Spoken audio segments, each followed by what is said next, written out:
RSS ಅಥವಾ ರಾಷ್ಟ್ರೀಯ ಸ್ವಯಂ ಸೇವಕ ಸಂಘವನ್ನ ಪ್ರಾರಂಭ ಮಾಡಿದ್ದೇ ಒಬ್ಬ ಸ್ವಾತಂತ್ರ್ಯ ಹೋರಾಟಗಾರ. ಸ್ವಾತಂತ್ರ್ಯ ಹೋರಾಟದ ಮಂಚೂಣಿಯಲ್ಲಿದ್ದ ಒಬ್ಬ ನವ ಯುವಕ ಕ್ರಾಂತಿಕಾರಿ ಡಾಕ್ಟರ್ ಕೇಶವ್ ಬಲಿರಾಮ್ ಹೆಡಗೇವಾರ್. ಅವರು ಸ್ವಾತಂತ್ರ್ಯ ಹೋರಾಟದ ಎಲ್ಲ ವಿಷಯಗಳನ್ನ ಅರಿತು ಭಾರತದ ದೀರ್ಘಕಾಲೀನ ಉನ್ನತಿಗೋಸ್ಕರ ತನ್ನದೇ ಶೈಲಿಯಲ್ಲಿ ಒಂದು ಸಮಾನ ಮನಸ್ಕ ತಂಡದ ಜೊತೆಗೆ ಕೂಡಿಕೊಂಡು ರಾಷ್ಟ್ರೀಯ ಸ್ವಯಂ ಸೇವಕ ಸಂಘವನ್ನ 1925 ವಿಜಯದಶಮಿ ಅವತ್ತಿನ ಸೆಪ್ಟೆಂಬರ್ 27ಕ್ಕೆ ಪ್ರಾರಂಭ ಮಾಡ್ತಾರೆ. ರಾಷ್ಟ್ರೀಯ ಸ್ವಯಂ ಸೇವಕ ಸಂಘ ಪ್ರಾರಂಭ ಮಾಡಿದ ಮೇಲೆ ಡಾಕ್ಟರ್ ಹೆಡಗೇವಾರ್ ಅವರು ಕ್ರಾಂತಿಕಾರಿಯಾಗಿದ್ದಾಗ ಸ್ವಾತಂತ್ರ್ಯ ಸಂಗ್ರಾಮದಲ್ಲಿ ಏನೆಲ್ಲ ವಿಷಯಗಳನ್ನ ಅರಿತುಕೊಂಡವರು ಅದರಲ್ಲಿ ಧುಮುಕಿದ್ರು, ಆ ವಿಷಯಕ್ಕೆ ಇನ್ನಷ್ಟು ಸ್ಪಷ್ಟತೆಯನ್ನು ಕೊಡ್ತಾ ಆ ಕೆಲಸವನ್ನ ಮತ್ತೆ ಮುಂದುವರಿಸಿದ್ರು.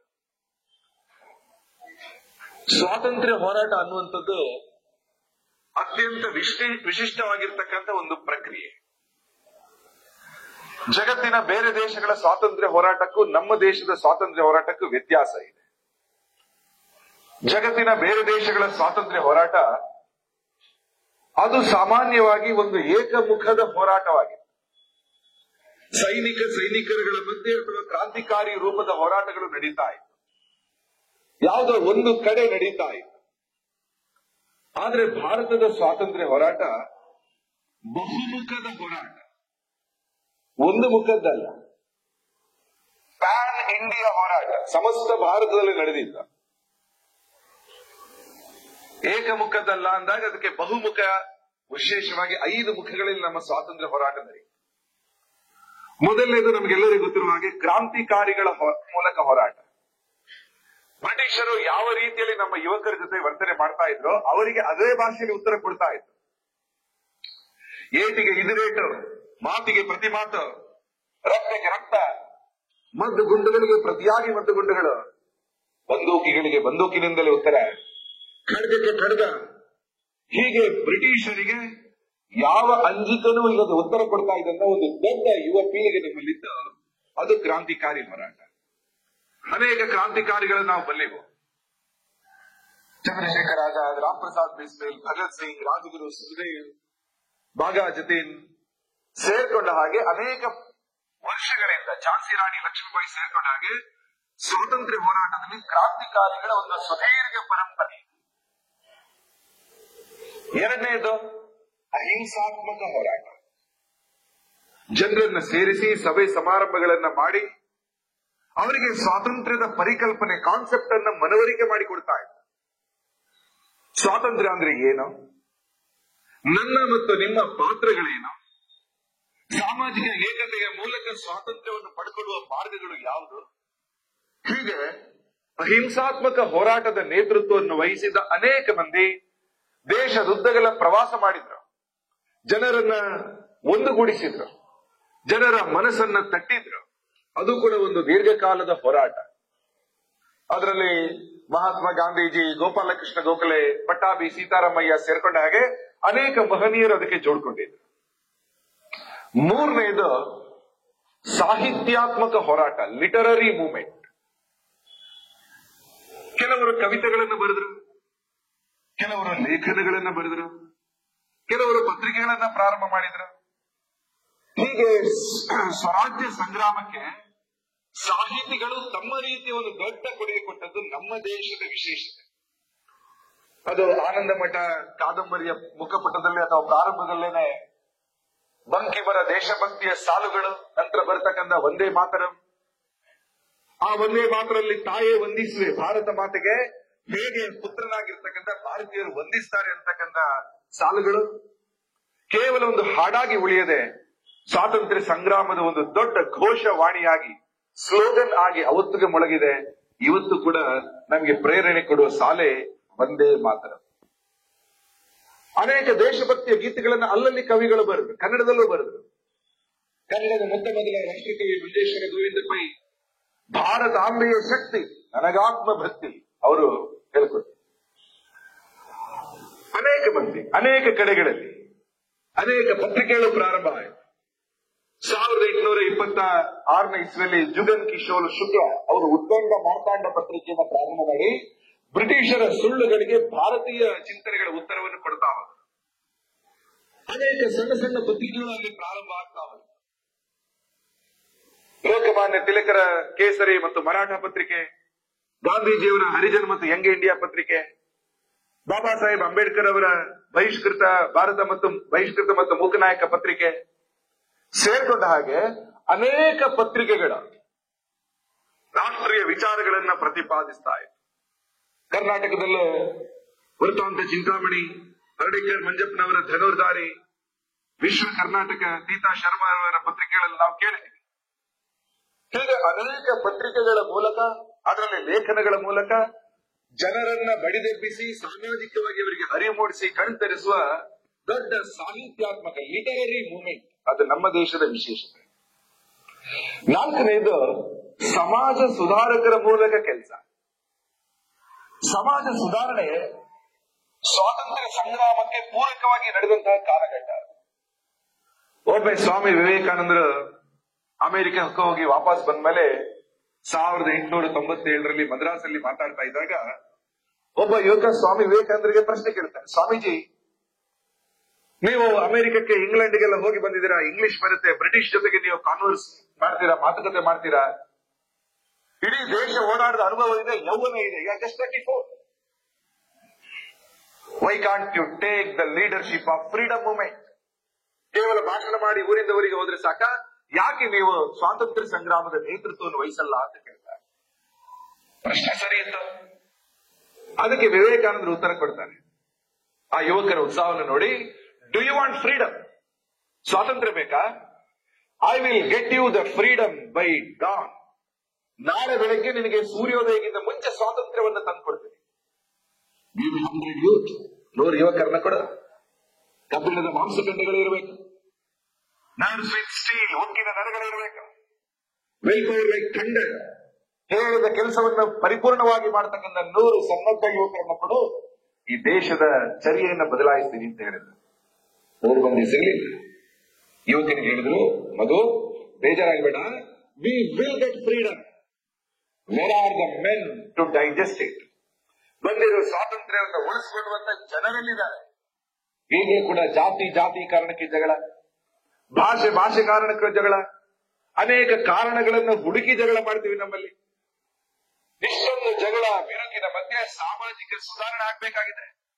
ಶಿಕ್ಷಣ ಬೇಕು, ಮಹಿಳೆಯರ ಸುರಕ್ಷೆ ಬೇಕು. ಅಸ್ಪೃಶ್ಯತೆಯ ದೊಡ್ಡ ಸಮಸ್ಯೆ ದೇಶದಲ್ಲಿ ತಾಂಡವಾಡ್ತಾ ಇದೆ. ಹೀಗಾಗಿ ಬ್ರಿಟಿಷರು ಹೋಗಲೇಬೇಕು. ಅದಕ್ಕಿಂತ ಮುಂಚೆ ಎಲ್ಲ ಸಮಸ್ಯೆಗಳನ್ನು ನಾವೇ ಎದುರಿಸಿ ಪರಿಹಾರ ತಂದು ಸಾಮಾಜಿಕ ಏಕತೆಯ ಮೂಲಕ ನಾವು ಅದನ್ನು ಮಾಡಬೇಕು. ವಿವೇಕಾನಂದರು ಆ ಯುವಕನಿಗೆ ಉತ್ತರ ಕೊಟ್ಟದನ್ನ ದೇಶದಾದ್ಯಂತ ಅನೇಕ ಮಂದಿ ಕೇಳಿಸ್ಕೊಂಡ್ರ. ಕಲ್ಕತ್ತಾದಲ್ಲಿ ಇದ್ದಂತಹ ಭಗಿನಿ ನಿವೇದಿತ ಶಾಲೆಗಳನ್ನು ತೆರೆದ್ರು. ಅಲ್ಲಿ ಅನೇಕ ಮಂದಿ, ಚಿತ್ತರಂಜನ್ ದಾಸ್, ಭೂಪೇಂದ್ರನಾಥ್ ದತ್ತ, ಎಲ್ಲರೂ ಕೂಡ ಅದಕ್ಕೆ ಕೈ ಜೋಡಿಸಿದ್ರು. ದಕ್ಷಿಣದಲ್ಲಿ ಸುಬ್ರಹ್ಮಣ್ಯ ಭಾರತಿ, ಕರ್ನಾಟಕದಲ್ಲಂತೂ ನಾಲ್ವಡಿ ಕೃಷ್ಣರಾಜ ಒಡೆಯರು ಮೈಸೂರಿನಲ್ಲಿ ದೊಡ್ಡ ಕ್ರಾಂತಿಯನ್ನು ಮಾಡಿದ್ರು. TMFI ಮಣಿಪಾಲದಲ್ಲಿ, ಬೆಂಗಳೂರಿನಲ್ಲೂ ಕೂಡ ಅನೇಕ ಸಂಸ್ಥೆಗಳು ನಂತರದ ಅನೇಕ ವರ್ಷಗಳಲ್ಲಿ. ಮಹಾರಾಷ್ಟ್ರದಲ್ಲಿ ಲೋಕಮಾನ್ಯ ತಿಲಕರು, ಪಂಜಾಬ್ನಲ್ಲಿ ಲಾಲಾ ಲಜಪತ್ ರಾಯ್, ಉತ್ತರ ಪ್ರದೇಶದಲ್ಲಿ ಪಂಡಿತ್ ಮದನ್ ಮೋಹನ್ ಮಾಳವೀಯ. ಇಡೀ ದೇಶದಲ್ಲಿ ಸಾಮಾಜಿಕ ಸುಧಾರಣೆಯ ಪರ್ವನೇ ಶುರುವಾಯಿತು. ಅಸ್ಪೃಶ್ಯತೆ ನಿವಾರಣೆ, ಸಾಕ್ಷರತೆ, ಶಿಕ್ಷಣ, ಎಲ್ಲರಿಗೂ ಆ ರೀತಿಯ ಸಮಾಜ ಸುಧಾರಣೆಯ ಭಾಗ ಆಯಿತು. ಜೊತೆಗೆ ಸ್ವಾತಂತ್ರ್ಯ ಸಂಗ್ರಾಮನು ನಡೀತಾ ಇತ್ತು. 1940ರಲ್ಲಿ ಸ್ವಾತಂತ್ರ್ಯ ಸಿಕ್ಕುವ ಸಂದರ್ಭದಲ್ಲಿ ಒಂದಷ್ಟು ಮಟ್ಟಿಗೆ ನಮ್ಮ ಸಾಮಾಜಿಕ ಸುಧಾರಣೆ ಹಂತಕ್ಕೆ ತಲುಪಿತ್ತು. ಸ್ವಾತಂತ್ರ್ಯವನ್ನ ಅರಗಿಸಿಕೊಳ್ಳುವ ವಾತಾವರಣ ಇದ್ದ ಕಾರಣ ನಾವಿವತ್ತು 75 ವರ್ಷಗಳ ನಂತರನೂ ಕೂಡ ಸಾರ್ವಭೌಮ ರಾಷ್ಟ್ರವಾಗಿ ನಾವು ರೂಪುಗೊಳ್ತಾ ಇದ್ದೀವಿ. ಹಾಗಾಗಿ ಸ್ವಾತಂತ್ರ್ಯ ಹೋರಾಟದ 4ನೇ ಮುಖ್ಯ ಅಂಶ ಇದ್ದದ್ದೇ ಸಾಮಾಜಿಕ ಸುಧಾರಣೆಯ ಮುಖ, ಸೋಷಿಯಲ್ ರಿಫಾರ್ಮ್ಸ್. 5ನೇ ಮತ್ತು ಕೊನೆಯದಾಗಿ ಭಾರತದ ಸ್ವಾತಂತ್ರ್ಯ ಸಂಗ್ರಾಮದ ವಿಶೇಷತೆ ಅಂದ್ರೆ ಸಂತ ಮಹಂತರ ಮಾರ್ಗದರ್ಶನ ಮತ್ತು ದುಷ್ಟಾರರ ಯೋಚನೆಗಳು. What will happen in the future? Swami ವಿವೇಕಾನಂದರು ಏನು 1897ರಲ್ಲಿ ಹೇಳಿದ್ರು, ಅವರು ಹೇಳಿ ಎಕ್ಸಾಕ್ಟ್ 50 ವರ್ಷಕ್ಕೆ ಸ್ವಾತಂತ್ರ್ಯ ಬಂತು. ಅವರು ಹೇಳಿ 50 ವರ್ಷಕ್ಕೆ ಸ್ವಾತಂತ್ರ್ಯ ಬರುವ ಸಂದರ್ಭದಲ್ಲಿ ಅವರ ಕಲ್ಪನೆಯ ಭಾರತನೂ ಜೊತೆಗೆ ಸಾಗಿ ಬರ್ತಾ ಇದೆ. ಹಾಗಾಗಿ ವಿವೇಕಾನಂದರು ಒಬ್ಬರು ದೃಷ್ಟಾರರು, ಮಾರ್ಗದರ್ಶಕರು. ಸ್ವಾಮಿ ದಯಾನಂದ ಸರಸ್ವತಿ, ಸ್ವಾಮಿ ಶ್ರದ್ಧಾನಂದ, ಮಹರ್ಷಿ ಅರವಿಂದ ಘೋಷ್ ಮುಂತಾದ ಅನೇಕ ಮಹರ್ಷಿಗಳು, ಸಾಧಕರು ಭಾರತದ ಸ್ವಾತಂತ್ರ್ಯ ಸಂಗ್ರಾಮಕ್ಕೆ ಒಂದು ವಿಶೇಷ ದೃಷ್ಟಿಕೋನವನ್ನು ಕೊಡ್ತಾ ಹೋದರು. ಹೀಗೆ ಭಾರತದ ಸ್ವಾತಂತ್ರ್ಯ ಸಂಗ್ರಾಮ ಬಹುಮುಖದಿಂದ ಕೂಡಿದ್ದು, ಏಕಮುಖದಲ್ಲ, ಮಲ್ಟಿ ಫೆಸೆಟೆಡ್. ಈ ಬಹುಮುಖದ ಸ್ವಾತಂತ್ರ್ಯ ಸಂಗ್ರಾಮ ನಮ್ಮ ದೇಶದಲ್ಲಿ ಏನಾಯ್ತು, ಇದರ 5 ಮುಖದಲ್ಲಿ ಕೆಲಸ ಮಾಡಿದವರು ಡಾಕ್ಟರ್ ಕೇಶವ್ ಬಲಿರಾಮ್ ಹೆಡಗೇವಾರ್. 5 ಮುಖದಲ್ಲಿ ಅವರ ಕೆಲಸಗಳಿವೆ. ಅವರೊಬ್ಬರು ಕ್ರಾಂತಿಕಾರಿ, ಅಹಿಂಸಾತ್ಮಕ ರೂಪದಲ್ಲಿ ಅನೇಕ ಸಭೆ ಸಮಾವೇಶಗಳನ್ನು ನಡೆಸಿದವರು, ನಾಗ್ಪುರದ ಅನೇಕ ಪತ್ರಿಕೆಗಳಿಗೆ ಲೇಖನಗಳನ್ನು ತಲುಪಿಸ್ತಾ ಇರ್ತಕ್ಕಂಥವರು, ಕ್ರಾಂತಿ ಗೀತೆಗಳಿಗೆ ಪ್ರೋತ್ಸಾಹ ಕೊಟ್ಟಂತವರು, ರಾಷ್ಟ್ರೀಯ ಸ್ವಯಂ ಸೇವಕ ಸಂಘದ ಸ್ಥಾಪನೆಯ ಮೂಲಕ ಸಾಮಾಜಿಕ ಸುಧಾರಣೆಯ ಮುಖವನ್ನ ಸ್ವಾತಂತ್ರ್ಯ ಆಯಾಮಕ್ಕೆ ಜೋಡಿಸಿದವರ, ಭವಿಷ್ಯದ ಭಾರತ ಬಗ್ಗೆ ಕನಸು ಕಾಣ್ತಾ ಒಬ್ಬ ದೃಷ್ಟಾರರಾಗಿ ಮಾರ್ಗದರ್ಶನಕರಾಗಿ ರೂಪುಗೊಂಡವರು. ಹಾಗಾಗಿ ಸ್ವಾತಂತ್ರ್ಯ ಸಂಗ್ರಾಮದ 5 ಮಜಲುಗಳಲ್ಲಿ ಕೆಲಸ ಮಾಡಿದ ಒಬ್ಬ ವ್ಯಕ್ತಿ ಡಾಕ್ಟರ್ ಕೇಶವ್ ಬಲಿರಾಮ್ ಹೆಡಗೇವಾರ್. ಅವರೇ ಸಂಘವನ್ನ ಪ್ರಾರಂಭ ಮಾಡಿದರು. ಅಂತಹ ಒಬ್ಬ ವ್ಯಕ್ತಿ ಈಸ್ ಎ ವಿಷನರಿ. ಅವರು ಸಂಘ ಪ್ರಾರಂಭ ಮಾಡುವ ಮೂಲಕ ಸ್ವಾತಂತ್ರ್ಯ ಸಂಗ್ರಾಮದ ಆಶಯ ಏನಿತ್ತು ಅದಕ್ಕೆ ತನ್ನ ಸಂಘಟನೆಯನ್ನೇ ಸಮರ್ಪಿಸಿದರು. ಸ್ವಾತಂತ್ರ್ಯ ಸಂಗ್ರಾಮದ ಆಶಯ ಏನು? ಬ್ರಿಟಿಷರನ್ನ ಓಡಿಸುವ, ಬ್ರಿಟಿಷರನ್ನ ಈ ದೇಶದಿಂದ ಹೊರಗಡೆ ಕಳಿಸುವ ಆ ಪ್ರಯತ್ನಕ್ಕೆ ಸ್ವತಂತ್ರ ಸಂಗ್ರಾಮ ಅಂತ ಹೆಸರು ಯಾಕೆ ಬಂತು? ಇನ್ಯಾವುದಾದ್ರೂ ಹೆಸರು ಇಡಬಹುದಿತ್ತು. ಸ್ವ ಅಂದ್ರೆ ನಮ್ಮ ಅಂತ ಅರ್ಥ, ತಂತ್ರ ಅಂದ್ರೆ ವ್ಯವಸ್ಥೆ, ಹಿಂದಿ ಶಬ್ದ ಅದು. ಗಣತಂತ್ರ, ಲೋಕತಂತ್ರ ನೀವೆಲ್ಲ ಕೇಳಿದಿರ. ನಮ್ಮ ವ್ಯವಸ್ಥೆ ಬರಬೇಕು, ನಮ್ಮ ಯೋಚನೆಗಳು ಬರಬೇಕು, ನಮ್ಮ ಥಾಟ್ಸ್ ಬರಬೇಕು, ಬ್ರಿಟಿಷರದ್ದಲ್ಲ. ಬ್ರಿಟಿಷರ್ ಆಡಳಿತ ಮಾಡ್ತಾ ಇದ್ದಾಗ ಪ್ರತಿಯೊಂದರಲ್ಲೂ ಬ್ರಿಟಿಷ್ ಚಿಂತನೆ ಇತ್ತು. ಅದೇನು ಬ್ರಿಟಿಷ್ ಚಿಂತನೆ ಮತ್ತು ನಮ್ಮ ಚಿಂತನೆ ವ್ಯತ್ಯಾಸ? ಸ್ವಾಮಿ ವಿವೇಕಾನಂದ ಅಮೆರಿಕಕ್ಕೆ ಹೋಗಿ ವಾಪಸ್ ಬಂದಾಗ ಒಮ್ಮೆ ಅವರ ಜರ್ನಿ ಏನಿತ್ತು, ಕೊಲಂಬೋದಿಂದ ಆಲ್ಮೋರ ತನಕ ಉತ್ತರಾಖಂಡದ ಪ್ರಯಾಣದ ವೇಳೆ ಅನೇಕ ಮಂದಿ ಪ್ರಶ್ನೆ ಕೇಳಿಬಿಟ್ಟು ಬಿಡ್ತಾರೆ, ವಿದೇಶಕ್ಕೂ ಭಾರತಕ್ಕೆ ಏನು ವ್ಯತ್ಯಾಸ ಇದೆ? ಆಗ ವಿವೇಕಾನಂದರು ಹೇಳಿದ್ರು, America thinks in terms of economy. ಎಲ್ಲದಕ್ಕೂ ಆರ್ಥಿಕ ಮುಖದಲ್ಲಿ ನೋಡುವುದು ಅಮೆರಿಕದ ಕೆಲಸ. Europe thinks in terms of trade and commerce. ವ್ಯಾಪಾರ ವಾಣಿಜ್ಯ ಪ್ರತಿಯೊಂದರಲ್ಲೂ ಬಯಸುವಂತದ್ದು ಯುರೋಪಿನ, ಇಂಗ್ಲೆಂಡ್ ಸೇರ್ಕೊಂಡ ಹಾಗೆ ಬ್ರಿಟನ್ ನ ಒಂದು ದೊಡ್ಡ ತೀರ್ಮಾನ. ಬ್ರಿಟನ್ ಅಂದ್ರೆ ಇಂಗ್ಲೆಂಡ್, ಸ್ಕಾಟ್ಲೆಂಡ್, ನಾರ್ದರ್ನ್ ಐರ್ಲೆಂಡ್, ಅದು ಸೇರಿದ್ರೆ ಅದು ಬ್ರಿಟನ್. ಹೀಗೆ ಅವರ ಯೋಚನೆ ಆರ್ಥಿಕ ವ್ಯಾಪಾರೀಕರಣದ ಕಡೆಗಿದ್ರೆ ನಮ್ಮ ಯೋಚನೆ ಏನು?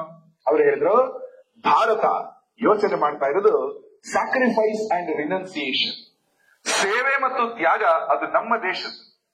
ಪ್ರತಿಯೊಬ್ಬರು ಕೂಡ ಇನ್ನೊಬ್ಬರಿಗೆ ಏನು ಕೊಡಬೇಕು. ಕೊರೋನಾ ಟೈಮಲ್ಲಿ ನೋಡಿದೇವಲ್ಲ, ಜಗತ್ತಿನ ಬೇರೆ ದೇಶಗಳು ತತ್ತರಿಸ್ತಾ ಇದ್ದಾಗ ನಮ್ಮ ದೇಶದಲ್ಲಿ ಇದ್ದದನ್ನ ಇನ್ನೊಬ್ಬರ ಜೊತೆ ಹಂಚಿ ನಾವು ತಿನ್ಕೊಳ್ತಾ ಇದ್ದೇವೆ. ಎದುರುಗಡೆ ಯಾರು ಸಿಕ್ಕಿದ್ರೆ ಊಟ ಆಯ್ತಾ ಅಂತ ಕೇಳ್ತೀವಿ. ಇನ್ನೊಬ್ಬರ ಹಸಿರ ಬಗ್ಗೆ ಚಿಂತನೆ ನಮ್ಮ ಹಿರಿಯರಿಂದ ಇದೆ. ಇವತ್ತೆಲ್ಲ ಪಾರ್ಸಲ್ ತರಿಸ್ಕೊಳ್ತಾರೆ, ತಿಂತಾರೆ ಅಂತ ಗೊತ್ತಿದ್ರು ಕೂಡ ಆ ಕೇಳುವುದನ್ನ ನಾವು ಬಿಟ್ಟಿಲ್ಲ. ಊಟ ಆಯ್ತಾ? 50 ವರ್ಷದ ಕೆಳಗೆ ಊಟ ಆಯ್ತಾ ಅಂದಾಗ ಉತ್ತರಗಳು ಬೇರೆ ಇತ್ತು, ಈಗ ಬೇರೆ ಇದೆ. ಕಾಲ ಬದಲಾಗಿದೆ, ಸಂಸ್ಕೃತಿ ಬದಲಾಗಿಲ್ಲ, ಚಿಂತನೆಗಳು ಬದಲಾಗಿಲ್ಲ.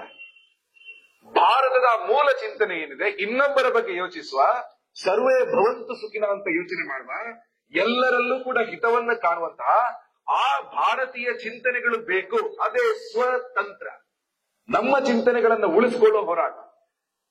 ಹಾಗಾಗಿ ಭಾರತದ ಸ್ವಾತಂತ್ರ್ಯ ಸಂಗ್ರಾಮದ ಮೂಲ ಉದ್ದೇಶ ನಾಟ್ ಥಿಂಕಿಂಗ್ ಲೈಕ್ ಬ್ರಿಟಿಷ್, ಭಾರತೀಯನಾಗಿ ಯೋಚಿಸುವ, ಭಾರತೀಯ ಶಿಕ್ಷಣದ, ಭಾರತೀಯ ಮೌಲ್ಯದ ಆಧಾರದ ಮೇಲೆ, ಸನಾತನ ಸಭ್ಯತೆಯ ಆಧಾರದ ಮೇಲೆ ಇರ್ತಕ್ಕಂಥ ಒಂದು ಸುಂದರ ನಾಳೆ.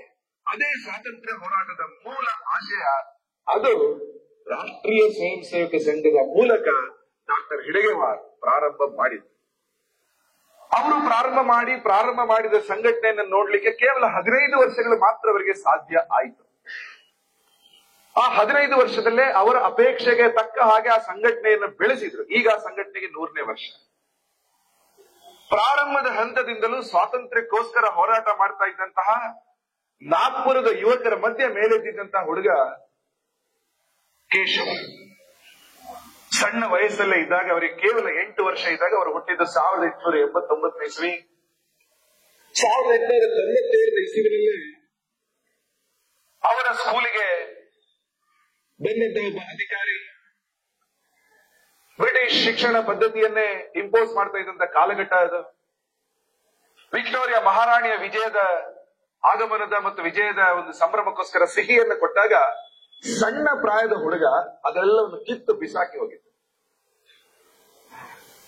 ಅವರು ನೀಲ್ ಸಿಟಿ ಹೈಸ್ಕೂಲ್ ನಾಗ್ಪುರದಲ್ಲಿ ಓದ್ತಾ ಇದ್ದಂತಹ ವಿದ್ಯಾರ್ಥಿ ಆಗಿದ್ದ ಸಂದರ್ಭದಲ್ಲಿ ಒಂದೇ ಮಾತ್ರ ಹೇಳೋದ್ರ ಬಗ್ಗೆ ನಿರ್ಬಂಧ ಇತ್ತು. ಒಮ್ಮೆ ಅಂತ ಮಕ್ಕಳೆಲ್ಲರೂ ಕೂಡ ಪ್ಲಾನ್ ಮಾಡಿದ್ರೆ ಇವತ್ತು ಕ್ಲಾಸಿಗೆ ಮೇಷ್ಟ್ರು ಬರುವಾಗ ನಾವೆಲ್ಲರೂ ಸೇರಿ ಒಂದೇ ಮಾತ್ರ ಹೇಳಬೇಕು. ಅವರ ಅಧಿಕಾರಿಗಳ ಜೊತೆಗೆ ಇತ್ತು. ಅವರನ್ನು ಬಂದು ತರಗತಿಗೆ ಬಂದಿದ್ದಾರೆ, ತಕ್ಷಣ ಎಲ್ಲರೂ ನಿಂತು ಒಂದೇ ಮಾತ್ರ ಹೇಳ್ಬಿಟ್ರು. ಯಾರು ಇದನ್ನ ಶುರು ಮಾಡಿದ್ದು, ಯಾರ ಯೋಚನೆ, ಯಾರು ಬಿಟ್ಕೊಡ್ಲಿ. ಈಗಲೂ ತರಗತಿಯಲ್ಲಿ ಮಕ್ಕಳೆಲ್ಲ ಮಾಡ್ತಾರಲ್ಲ, ನಾವೆಲ್ಲ ಮಾಡಿದೀವಲ್ಲ, ಏನು ಆದ್ರೂ ಕೂಡ ನಾವು ಅದರಲ್ಲಿ ಮಾತ್ರ ನಮ್ಮ ಏಕತೆ ಇರುತ್ತೆ, ಒಗ್ಗಟ್ಟೆ ಇರುತ್ತೆ. ಹಾಗಾಗಿ ಆ ರೀತಿ ಒಂದೇ ಮಾತ್ರ ಘೋಷಣೆಯನ್ನು ಮೊಳಗಿಸಿದ್ದು. ನಂತರ ಅವರಿಗೆ ಶಾಲೆಯಲ್ಲಿ ಡಿಸ್ಕಂಟಿನ್ಯೂ ಮಾಡಬೇಕಾಯ್ತು. ಅಲ್ಲೇ ಇದ್ದಂತಹ ಸೀತಾ ಬರ್ಡಿ ಒಂದು ಸಣ್ಣ ಬೆಟ್ಟ, ಅಲ್ಲಿ ಬ್ರಿಟಿಷರ ಯೂನಿಯನ್ ಜಾಕ್ ಮಾಡ್ತಾ ಇತ್ತು.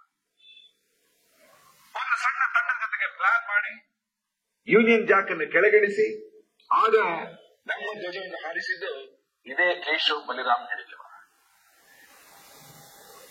ಅಲ್ಲಿ ನಂತರ ಅವರ ಮುಂದಿನ ವಿದ್ಯಾಭ್ಯಾಸಕ್ಕೋಸ್ಕರ ಎಲ್ಲಿ ಬ್ರಿಟಿಷರು ರಾಜಧಾನಿಯನ್ನಾಗಿ ಮಾಡಿಕೊಂಡಿದ್ರು, ಆಗ ಕೋಲ್ಕತ್ತಾ ರಾಜಧಾನಿ, ಆ ಕೋಲ್ಕತ್ತಾಕ್ಕೆ ನೇರ ಹೋದ್ರು.